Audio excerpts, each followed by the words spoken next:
Olá, alunos! Vamos iniciar aqui então, tá, pessoal, o estudo do sinal da função afim, tá, pessoal, e de inequações do primeiro grau. Galera, o estudo do sinal de uma função afim, ela é algo muito importante, tá, para a gente poder aqui compreender, né, no futuro, algumas respostas, né, em algumas situações que podem ocorrer, não só no estudo de funções afim, tá bom, pessoal, mas também de qualquer outro tipo de função, ok?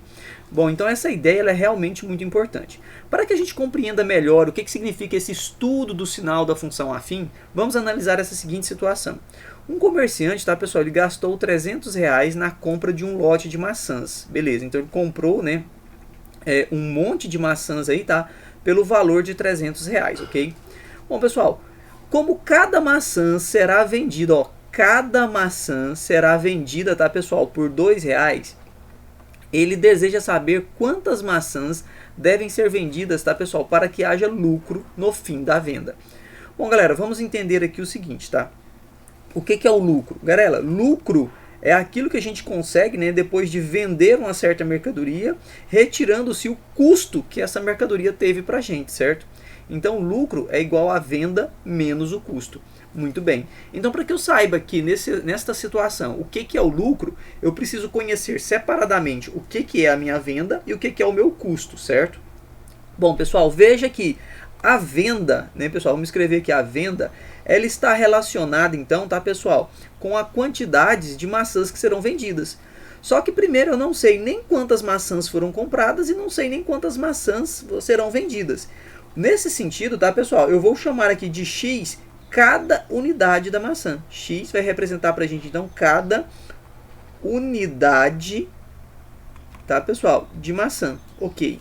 Então, pessoal, agora eu já sei o seguinte, né? Mesmo que eu não saiba quantas maçãs eu comprei e nem quantas maçãs eu vou vender, agora sim eu consigo estabelecer uma relação, porque eu estou chamando de X, que é um número desconhecido, né, pessoal? Cada unidade de maçã. Percebam, pessoal, que o exercício disse que a venda, né, eu vou vender cada maçã por R$2. Então, o meu preço de venda aqui, pessoal, vai ser 2 vezes cada maçã, certinho? Ou seja, todas as maçãs que eu vender, então, podem ser relacionadas com essa regrinha. 2 vezes o X. Ou seja, pessoal, se eu vender uma maçã, R$2. Se eu vender 2 maçãs, R$4. Se eu vender 3 maçãs, R$6. Se eu vender 4 maçãs, R$8. E assim por diante, certo? Bom, pessoal, percebam, tá, que o custo, certo? Vamos escrever aqui custo, certo? O custo, tá, pessoal, dessa nossa situação aqui, tá, é igual a R$300, tudo bem? Muito bem, então a regrinha que define o lucro para mim, tá, pessoal, em função da quantidade X de maçãs, olha só, pessoal, veja bem o que eu estou falando. O lucro vai depender da quantidade X de maçãs que serão vendidas, não é verdade? Então vejam que o lucro X ele vai depender da venda de certa quantidade X de maçãs, tá, pessoal? Menos o nosso custo, tá, pessoal? Na compra de todas essas X maçãs, beleza? Pessoal, então vejam que o lucro X aqui vai ser igual a quem, pessoal? A 2x menos o 300, correto? Então tá aqui, pessoal, a função que representa o lucro, beleza, tá, galera?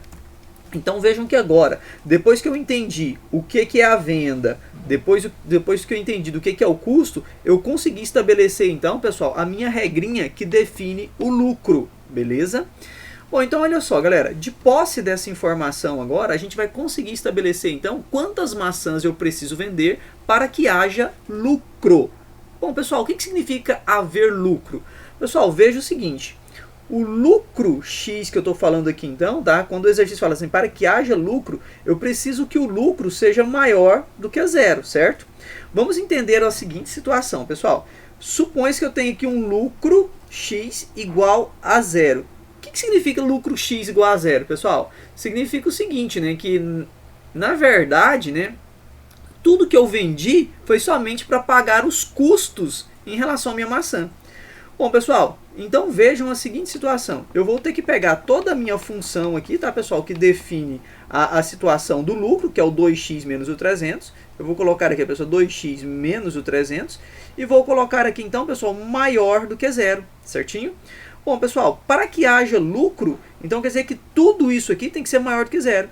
Então eu tenho que 2x vai ser maior do que esse menos 300 está negativo, passa positivo. Então eu vou ter que 2x tem que ser maior do que 300.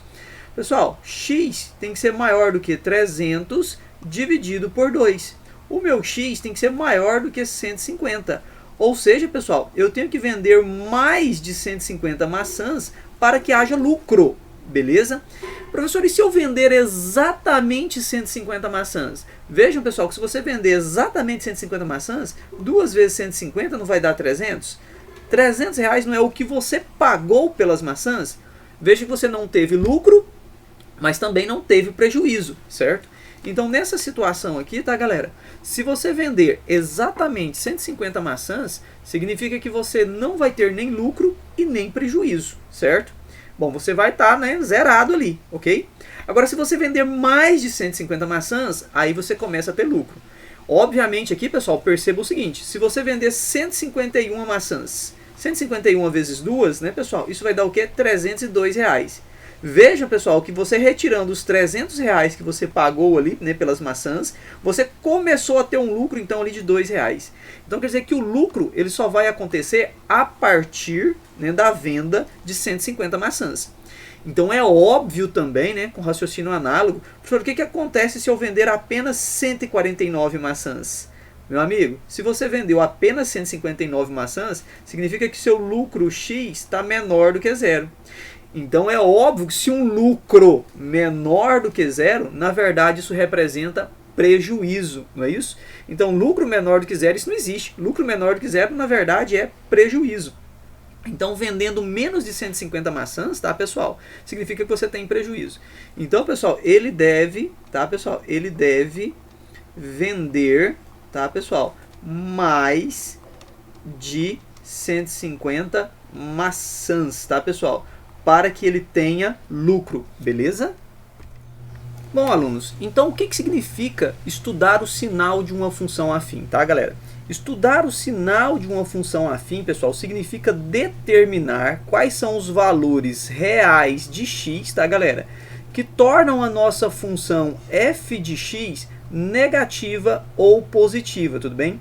Então, pessoal, fazer um estudo, tá, pessoal, de uma função afim, tá? Significa determinar quais são os valores reais de x, tá, pessoal? Que tornam a nossa função, tá, pessoal? F de x negativa ou positiva. Pessoal, em outras palavras, tá? Eu preciso saber quais são os valores de x, tá, pessoal? Que fazem com que o valor do y seja positivo ou negativo. Bom, professor, como assim? Galera, nós temos aqui uma função f de x, por exemplo, né, que vai ser igual a, sei lá, 3x mais 4, certinho? 3x mais 4, correto? Bom, pessoal, vejam que estudar o sinal da função é simplesmente a gente tentar, né, entender quais são os valores que eu coloco no lugar do x que faz com que esse resultado aqui seja um resultado positivo, seja um resultado negativo, certo? É isso que é estudar o sinal da função, ok?